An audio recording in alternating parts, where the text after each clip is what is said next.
This channel does not promote any violent, harmful, or illegal activities. All content provided by this channel is meant for an educational purpose only.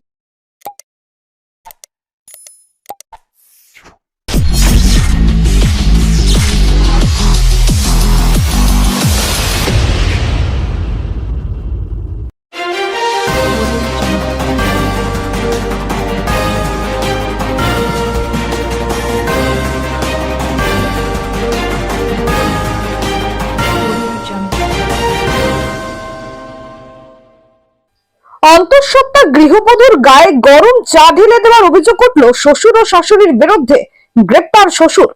ঘটনাটি ঘটেছে বলাগড় থানার কুন্তিঘাটের শেরপুর গ্রামে। দগ্ধ অবস্থায় ওই গৃহবধূকে প্রথমে জিরাট আহমদপুর হাসপাতালে নিয়ে যাওয়া হয়, সেখান থেকে স্থানান্তরিত করা হয় কালনা সুপার স্পেশালিটি হাসপাতালে। ওই গৃহবধূর স্বামী জানান, জলের ট্যাঙ্ক বসানোকে কেন্দ্র করে তার মা বাবার সাথে ঝামেলা অশান্তি হয়েছিল। আজ সকালে আমার চায়ের দোকানে আমার স্ত্রী চা করার সময় আচমকায় আমার বাবা এসে আমার অন্তঃসত্ত্বা স্ত্রীর গায়ে গরম চা ঢেলে দেয়। এতে তার স্ত্রীর পেটের এবং হাতের একটি অংশ পুড়ে দগ্ধ হয়ে যায়। প্রথমে স্থানীয় হাসপাতালে নিয়ে গেলে সেখান থেকে তাকে কালনা সুপার স্পেশালিটি হাসপাতালে স্থানান্তরিত করা হয়। দগ্ধ ওই গৃহবধূর নাম পায়েল মালো। বর্তমানে কালনা সুপার স্পেশালিটি হাসপাতালে চিকিৎসাধীন তিনি। যদিও পুরো ঘটনা নিয়ে ওই গৃহবধূর শাশুড়িকে প্রশ্ন করা হলে তিনি জানান, আমার ছেলে প্রায় আমাদের মারত সম্পত্তির জন্য। সম্পূর্ণটাই সাজানো ঘটনা।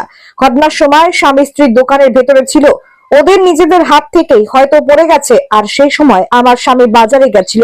আমার স্বামী নির্দোষ, এর আগেও আমার ছেলে আমাদের মারধর করেছে। এই দিন রাতে এই প্রসঙ্গে বলাগড় থানায় গৃহবধূর স্বামী থানায় লিখিত অভিযোগ করায় অভিযোগের ভিত্তিতে তদন্ত নেমে অভিযুক্ত শ্বশুরকে গ্রেপ্তার করেছে বলাগড় থানার পুলিশ।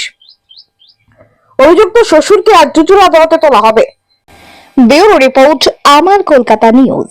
বাবা আমার বউয়ের গায়ের উপর চা ঢেলে দিয়েছিল, গরম চা, পুরোনো চা ঢেলে দিয়েছিল। কেন কেন?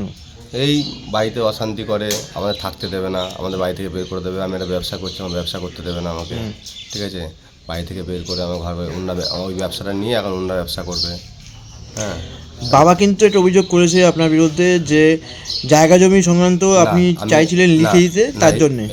এসব আমি কিছু চাইনি স্যার, এসব আমি কিচ্ছু না। আমি চাইছি ওনার মতন থাকবে, আমরা আমার মতন থাকবো, ঠিক আছে? আমি খেতে পড়তে সবই দিচ্ছিলাম, ওনাদের হচ্ছে না। একদিন পর পরই এক একটা ডিমান্ড বাড়ছে, আজকে এটা, কালকে ওইটা, কালকে ওইটা। আমি দিন মজুরি খেটে খাই, একটা চায়ের দোকান চালিয়ে খাই। বাবা কি করে? বাবা মাছ ধরে। কোথায়? এই কলকাতায়। তো বাবা তো থাকে না এখানে? থাকে বলতে 6 মাস বাড়িতে থাকে, 6 মাস মাছ ধরে। শীতকাল পুরো বাড়িতে বসে থাকে, আমরা খাওয়াই। আর শীতকাল যে কেটে যায় তখনই ওনাদের যখন কাজ করে তখন ওনারা আলাদা খায়, ওনাদের মতো ওনারা আলাদা খায়। যখন ওনার কাজ বাজ চালু হয়ে যায় তখন ওনারা আলাদা খায়। না, বাবা যেটা বলছে যে কয়েকদিন ধরে তুমি জায়গা জমি লিখে দেওয়ার জন্য জায়গা জমি লিখে দেওয়ার জন্য আমার বউ এটা নাটক করেছে। না, নাটক করার মতো কোনো নয়, ভিডিও আছে আমার কাছে স্যার। হ্যাঁ, আগেও আমাকে অত্যাচার করেছে। আগেও গত 7 বছর ধরে আমার মেয়ে যখন পেটে ছিল, যখন অন্তঃসজ্জা ছিল, আগেও 6 মাস যখন পেটে ছিল তখন আমার বউয়ের মাথা ফাটিয়ে দিয়েছে। আমি থানায় এসেছিলাম, আমি কেস করতে আসিনি, আমি খালি অভিযোগ করতে এসেছিলাম যে স্যার আমার বাবা মাকে একটুখানি সাবধান করে দিন। আমি এরপরেও অনেক বুঝিয়েছি, আমি প্রধানের কাছে, সদস্যর কাছে, গ্রাম সদস্যরা সবার কাছে গিয়েছি, কোনো বিচার পাইনি কোনো দিন। তো আমার কেস করতে এখানে এসে কেস করতে, আমি কেস করতে চাই না স্যার মা বাবার কাছে। কিন্তু লাস্টে এই বাধ্য হয়ে লাস্টে দেখলো বাবা এরকম চা ফুটছে, গরম চা। আমার মা বললো এদেরকে পুড়িয়ে মারা দরকার, বাচ্চা মাকে সব পুড়িয়ে বলেই ডেস্কিটা উল্টে দিল গায়ের উপর। আমি বললে তো বিশ্বাস হবে না, তাও বলতে হবে না। কালকে কি হয়েছে, এর আগেই কলের বাড়িতে ডিরাম বসাবে, কলের জলের ডিরাম। হ্যাঁ, তা বলছি তোর বাবা তো মাছ ধরতে আছে, তো বাবা বাড়িতে আসুক, গার্জিয়ানের না জিজ্ঞাসা করে বসাবি, গার্জিয়ানের তো জিজ্ঞাসা করতে একটা কিছু। তা ও তখন আমার সাথে খুব ঝগড়া করেছে, বুঝলি? ঝগড়া করার পর তারপরে আমি বলছি থাক বাবা, তোদের সাথে তো আমি পারবো না, পরে দেখা যাবে, তোর বাবা বাড়িতে আসুক। তারপর ওর বাবা কদিন ধরে বাড়িতে এসছে, ওর বাবার কাছে কিছু জিজ্ঞাসা করেনি। যেদিনকে এই ঘটনা হয়েছে সেদিনকে বলছে কি সিমেন্ট বালি আসবে। আমি কি সিমেন্ট বালি আসবে, তুই তো তোর বাবা বাড়িতে এসছিস পর একবারও তো জিজ্ঞাসা করিসনি। হ্যাঁ, বাজারে গেছে, তাহলে জিজ্ঞাসা করি তারপরে তুই বসাবি। তারপর আমার কি করেছে, এত বড় বাঁশ নিয়ে এসছে মারবে বলে। আর হ্যাঁ, আমার ছেলে। আর বৌমা বলছে কি তুই কে রে, তোর কাছে জিজ্ঞাসা করে সব করতে হবে, তুই কে, তুই কে, তোর বাড়িটা? আমি কি তা আমার স্বামীর বাড়ি আমি বলবো না? আমার স্বামীর বাড়ি আমি বলবো না? এত বড়টা বাঁশ নিয়ে এসছে মারতে। আর ওরা দুজনা এরকম, ওর বউ এরকম দাঁড়িয়ে চা করছে, পোয়াতি মানুষ, বুঝলেন? চা করছে, ওর বউ আর ও পাশে দাঁড়িয়েছে আমার ছেলে হুম। পাশে দাঁড়িয়ে থেকে ওরা কি করছে আমার সাথে, আমি বাইরে, ওরা দোকানের ভিতরে, বুঝলেন, এরকম করছে, এরকম করছে, দুইজনা মিলে এরকম করতে করতে, কারণ চা কীভাবে পড়েছে কি জানি, আমার বর তো বাজারে গেছিলো, আমি কি করে জানবো, তাহলে ওরা তো আপনার চায়ের দোকান আছে। আপনার বরের বিরুদ্ধে অভিযোগ যে আপনার বর গাড়ি ছেড়ে দিয়েছে, হ্যাঁ, ঢেলে এসে তাহলে সে আমার বরের ছবিটা তুলে নিয়ে এসুক। এটা আপনি বলছেন মিথ্যা অভিযোগ, হ্যাঁ, এটা কি মিথ্যা? মিথ্যাই, এটা মিথ্যা। আমি কোনো সময়, এই সবাই আমাদের এখানে আলোচনা করছে ওরা দুইজনাই ছিল, ও তো দোকানে ঢুকতে দেয় না, দোকানটা তো আমি করেছি, আমি দোকান চালিয়ে খাচ্ছিলাম, বউ চলে গেছিলো ফেলে রেখে অন্য একটা বেটা ছেলের সাথে আচ্ছা, চলে গেছিলো, তারপর পুয়াতি হয়েছে, তারপর এসছে আমার বাড়িতে।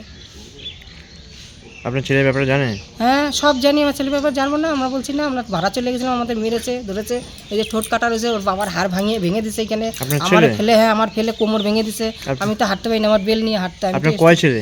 দুটো ছেলেই সম্পত্তির জন্য এরকম করছে। আমি ছিলাম না তখন, তো আমি ছিলাম না, আমি কালকে বিকেলবেলা এসেছি, আমি আচ্ছা। ওই মোবাইলে দেখেছি, আমার ছেলে দেখাচ্ছে, আমার দেখো মাসির এই অবস্থা, এই যে দাদা বলেছে, হ্যাঁ। ছেলে বলেছে, আমার দেখো মাসির দেবারের অশান্তি হয়েছে, মেশ নাকি গায়ে চা ঢেলে দিয়েছে, এটা হয় নাই, ওই ছেলে মিথ্যা কথা বলেছে।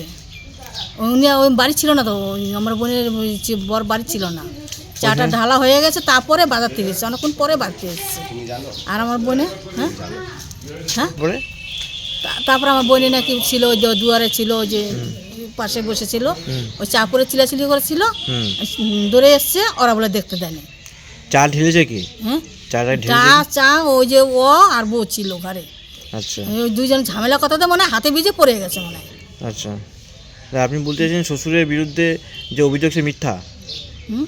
মিথ্যা আমি অভিযোগ? এটুকুই জানি, এটুকু আর মা, আমি এসছে মতো মা বলে এসছে।